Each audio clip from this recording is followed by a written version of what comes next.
to Book 101 review. Book 101 is all about the books that I read for the last 40 years. And today I have my special guest. She's executive coach, elevating your impact on your vision, no other than Miss Verushka Nagesar. Welcome to Book 101, Miss Verushka. And can you please introduce more about yourself that I miss? Sure. Thank you for having me. So, I'm actually a former attorney and global corporate executive who turned executive and empowerment life coach. And I work on helping high achieving individuals, particularly women in leadership, who are experiencing either a career pivot or change or some life transition. And I do this by helping them find it with clarity, confidence, and a deep self trust. And it's really for people who are feeling more misaligned with who they are and where they find themselves, and to remember that inner power that they have and to lead from that authentic self. Authentic self indeed. And Miss Verushka Nagesar. Thank you so much for sharing your knowledge and wisdom to the world. And today, let's talk about unlock your next level executive coaching secrets for women. Let's empower women all over the world today, Miss Verushka. And how do you define the next level for women executives? Is it about title, impact, influence, or something else entirely? It is about something else entirely. What I've learned throughout my own 15 years of corporate experience, including coaching other people, is that people tend to have a number of different things that come into the way, such as imposter syndrome, limiting beliefs, etc. And one of my biggest observations throughout my experience is that when people are being influenced by external factors and they're coming from a place of the ego, they feel the need to take away power from others in order to feel empowered or feel better about themselves. And I've now observed and advocate for people actually leading from a place of inner power and authentic self. Because when we lead from that space, we don't feel the need to take away power from others or feel powerless ourselves. And so that way we can not only be stronger in ourselves, but we'd have the strength to be able to bring people up with us rather than take away from them. Very well said, Miss Verushka. Very well said, and truly empowering. What are the most common signs that high achieving woman is ready to unlock her next level, even if she doesn't like realize it to herself? Sure. I think a large part of realizing or getting to one's own next level is something is probably not feeling right or sitting right with you. You either feeling stuck or you feeling the need for some form of fulfillment. You might not know what that is, but you do realize that you need something more. And that's probably your inner guidance system telling you, I should be doing more or I need to be in a different place. And that's where you need to start working on more self awareness, trying to figure out what that feeling is telling you. So, to answer your question, sometimes you don't know. But when you have that feeling, that's when it's time to work on what do I need to do next? And that's when you need to start digging deeper into self awareness. And probably, if you can, tap into that intuition. And that's where sometimes coaches come in because they help you get unstuck. Why do many talented women hit an invisible ceiling? That is not necessarily about structure bias, but about internal barriers. Internal barriers, that's probably the right word, and that's where the limiting beliefs comes in that I was mentioning earlier. It could be many things, but if we're talking about internal barriers, it's usually the dialogue we're telling ourselves. And limiting beliefs can come in very broadly three categories. One where I'm not good enough is the dialogue that we're telling ourselves. So we're finding some excuse about lack of talent or skills, or I can't do this because, and you name the excuse, just coming up with a reason as to why you should stop yourself before you even try or fail. And then what will others think? A fear of judgment. And so we get to a point, if I took one of these, for example, if I say, oh, well, I've reached this point and now couldn't possibly go further because I don't have X, Y, and Z postgraduate degree. That's only an excuse, right? And that's how we tend to stop ourselves from going further because we don't believe that we can. And that is the internal barriers that we can sometimes have. The unique challenges for women. What is the most common and underestimated internal barrier that holds women back from the next level role? I would say imposter syndrome, and that's by very brief definition is when high achieving individuals do not believe that they deserve to be where they are or do the role that they're doing because they don't have enough knowledge, skills, ability, expertise, and then they're going to be revealed as a fraud. And so it's that coupled with working twice as hard to prove that they need to be somewhere where they're already entitled to be. And I think those types of challenges really become an obstacle for the individual that's in that particular role or position because they are doing more work than they should to be somewhere where they already have earned their place to be. Miss Verushka, how does the double bind still pay out? And what is the secret to navigating it? What do you mean by the double bind? Being seen as either too assertive or too nice. Okay, and so if you're seen as too assertive or too nice, what was the question around that? What's the secret to navigating it? Hmm. I think at the end of the day, there's no secret to navigating that particular issue because the tool and the skill that I would advocate one to cultivate and have is true self belief. And what do I mean by that? When we have confidence in a particular activity or a particular subject matter because we've studied it, we've experienced it, we've built the confidence over time. Self belief is an inherent and foundational belief in your own abilities to do something. And what I mean by that is knowing that if I take on a new role or if I take on something new, that I have the strength, the power, and the skills to learn this and be good at it. But there will be a time where there'll be a gap in my knowledge and I will work towards it, but I believe that I can. And so I wouldn't have to focus on whether I'm too much, too aggressive, or not enough, because I would be sitting on a foundation that says, I will work towards being the best I can at this particular thing. Does that make sense? Makes sense, Ms. Beruska. Beyond negotiating salary, how can women better advocate for the stretch assignments and visibility that lead to promotion? Hmm.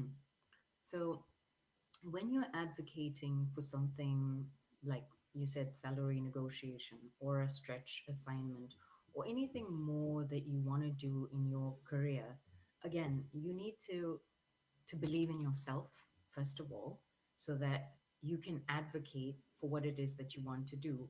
But appreciate and understand that when you're doing a stretch assignment, it's going to be something that you don't know already, because women have a tendency of wanting to have all of the criteria like 10 out of 10 before they go and do something. Know that there's a gap and that you're going to learn, but advocate for the skills and the talent you have as to why you can do that stretch assignment. And often men and women do the same thing, but often women do this is they struggle with advocating for what their past achievements are, their wins, their talents, and as to why they are the best fit for, let's say, that stretch assignment, or even earning more money. And you've got to be able to do that in order to be able to advocate for yourself. So sometimes one of the techniques to use is think about yourself in the third person and try to advocate for that person to make it easier to switch the mindset and the perspective to advocate for that. Remember that you deserve it, and look back at your own achievements, your small wins and your big wins, to remind yourself as to why you're a good fit for that stretch assignment or that new role. Very well said, Miss Verushka. Truly, truly empowering answer. Executive coaching secrets. What's one secret or something or strategy from executive coaching that directly addresses the confidence gap? Hmm. Like I said before, cultivating a practice of self belief, a daily practice of self belief, is probably one of the biggest, I think, superpowers you can sort of create for yourself.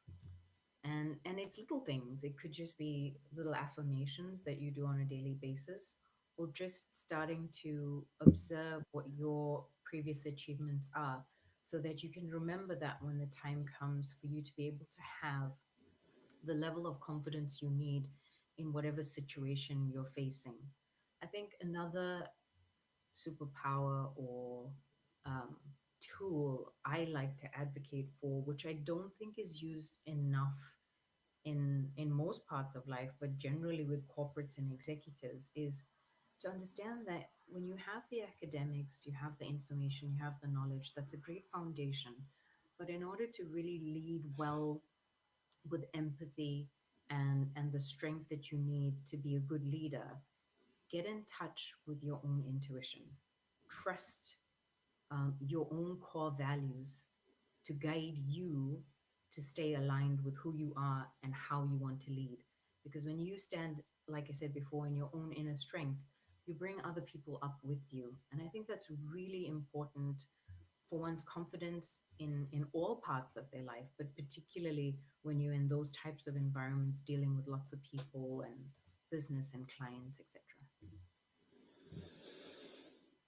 Miss Verushka, how can women build a powerful personal board of directors or a sponsorship network, and why is it more critical than traditional mentoring?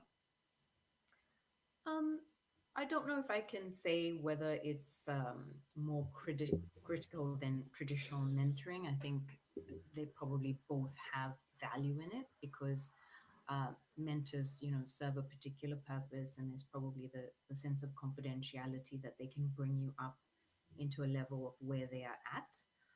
But when it comes to creating that network, I think people need people.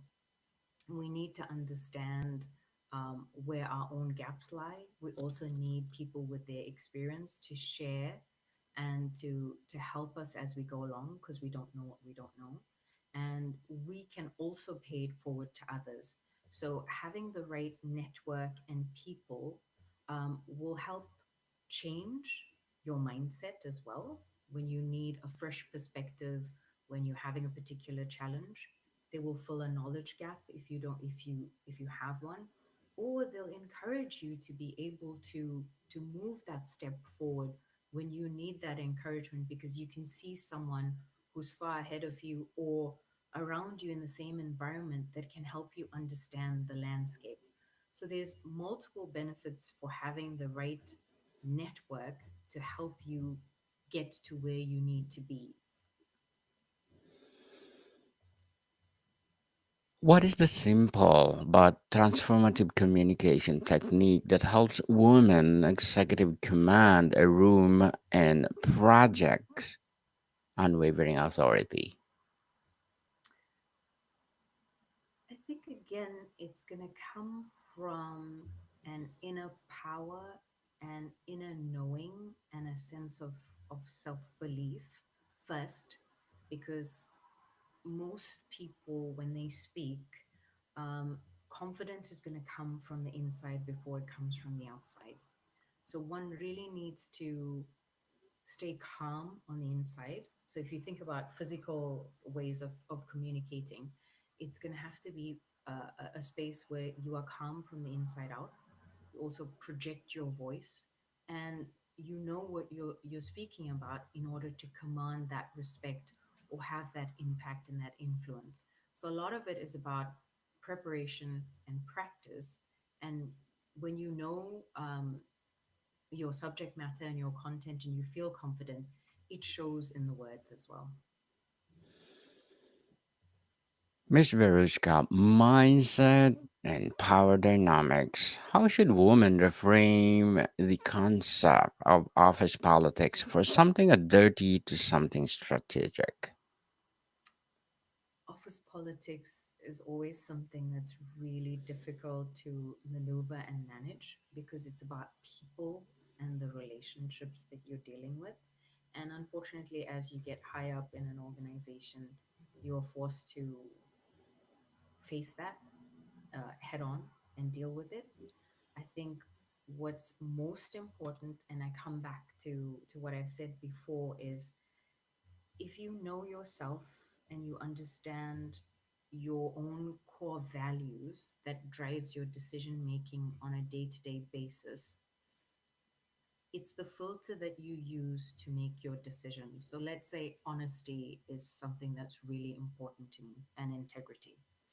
And so when it comes to office politics, you would use those core values as your filter for the decisions that you're going to make. So if you hear someone talking about another executive and their personal life, and you could use that information in any which way you want and it could benefit you, does it sit right with you to be able to do something like that?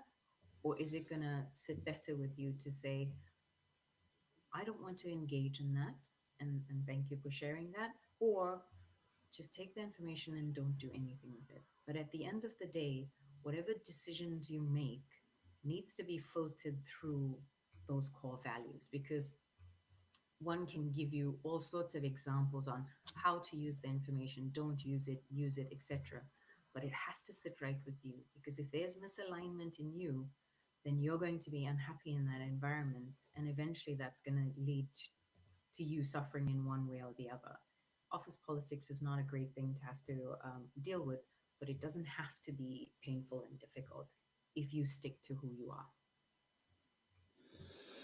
Painful and difficult. Indeed. And Miss Verushka, as an executive coach, what are your short term and long term goals? My short term goal is really to work more within corporates. As you know, I do one on one executive coaching. I would like to do more on a group level so I can influence the organizations from the outside in. My own experience, like I said, for 15 years in corporate, I've seen a lot. I've seen good leaders, not so good leaders. I've seen people in very high positions or amazing titles who ended up being micromanagers rather than leaders. And that really has such a negative impact on a number of people, which is not really necessary. And so I think that I could help those organizations improve in terms of, as I say, transforming leaders and empowering organizations on my website. And that's what I'm looking to do, is to empower those leaders and empower those organizations to be in better spaces. My long-term goals are really about business and building my own self-development and knowledge and my own financial investments. Good luck to your goals, Ms. Verushka, and looking forward for more success. And what would be your piece of advice for those people out there want to be like you? Believe in yourself. Truly believe in yourself. I have done multiple career pivots. I've moved to different countries. I've lived and worked across multiple continents. And that was something that I desired to do. But what I learned throughout all of that is you truly have to believe in yourself in order to achieve the things that you want. And make sure that you know yourself well enough so that when it's time to change again or to make the changes that you need, if something doesn't sit right with you, believe that you can and you'll achieve the success you need. Definitely. And Ms. Verushka, thank you for that advice. And can you please recommend a book or books that influenced your journey? Sure, I have a number of books that influenced my journey, but because I advocate so much for cultivating self belief and to know oneself and understand one's core values and intuition, I recommend Seat of the Soul by Gary Zukov. And in Gary's book, the key principle that I want to advocate for is he talks about becoming um, more your authentic self and being an authority on your own life. And he challenges people to look at life and processes from a perspective of how it is rather than how it could or should be through the authentic self, through love and kindness. And the reason for this is because you are the only expert on you. And so if you existed in a way that you understood your core values, your intuition, and your intuition being that inner wisdom that you have in your soul, you'll understand your journey a bit better. And then your personality and your soul will have an alignment that allows you to move towards your purpose. Because often people, maybe not everybody all the time, but often people go through it at some point in life. It's like, what is my purpose? I want to help people. How do I help people? And by having this alignment with, personality, core values, and then the intuition and understanding what your purpose is, it creates a better alignment for you to lead a life that feels more purposeful. And the book is quite deep, but that really informed my thinking, which went beyond just academics and trying to understand how to tap into one's own wisdom. Truly, truly empowering a book, Miss Verushka. And thank you for that recommended book. Practical tools and strategies. What is a 5 minute daily practice that can build the mental muscle needed for executive presence? Hmm. I think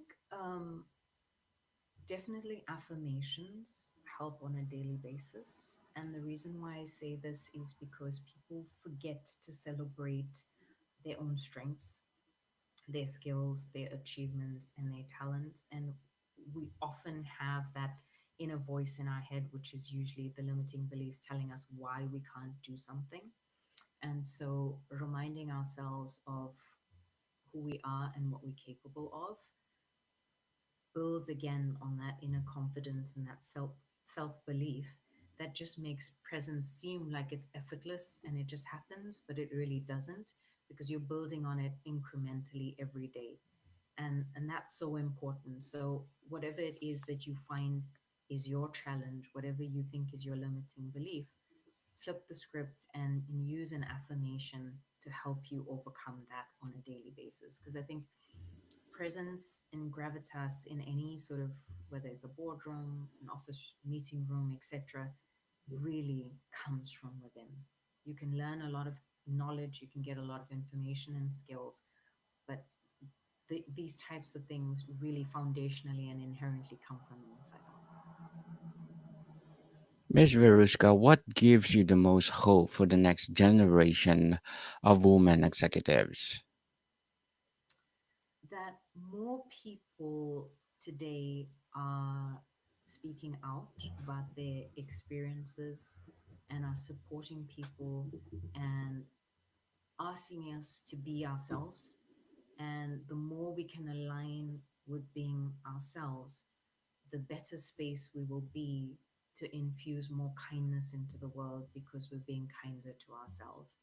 And that's truly something I want to see in this world, which is why I'm doing the work that I do.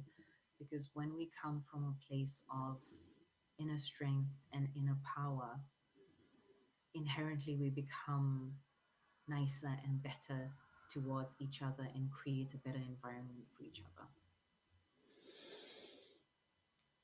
Very well said, Miss Veruska. But before we wrap up our discussion for today, I'm inviting you to please do listen to my other podcast, people. My other podcast, because my abstract essay is already in fifth season, abstract poetry in second season, and my book 101 review in fifth season too, comedy 101 in second season, and my food 101 in fifth season as well, geography 101 in fourth season, and my baby podcast, Law 101 and Mental Health 101, Love Letters in fourth season, and Movie 101 Review and Music 101 in fourth season, and Science 101 and Sex 101 in its first season. Please listen to them wherever you listen your podcasts. So, Miss Veruska, what's the one immediate unlocking action would you tell to every woman in our audience to take this week? Hmm.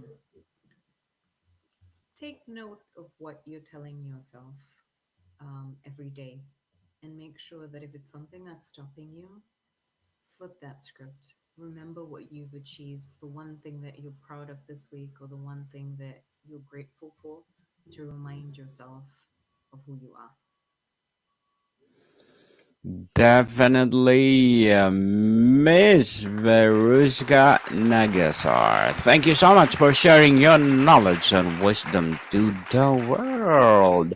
So, can you please invite our listeners to support your business, your advocacy, or whatever projects that you're doing right now? Absolutely. If you look for me on LinkedIn, and please, I welcome you to connect with me. And I have my website at www.varuschkanagesa.com. Yes, people, let's support Miss Varuschka Nagesar because if you support her, for sure, more and more empowering coaching to come. So, Miss Varuschka, thank you so much for your time. Thank you. More to come, people. See you soon.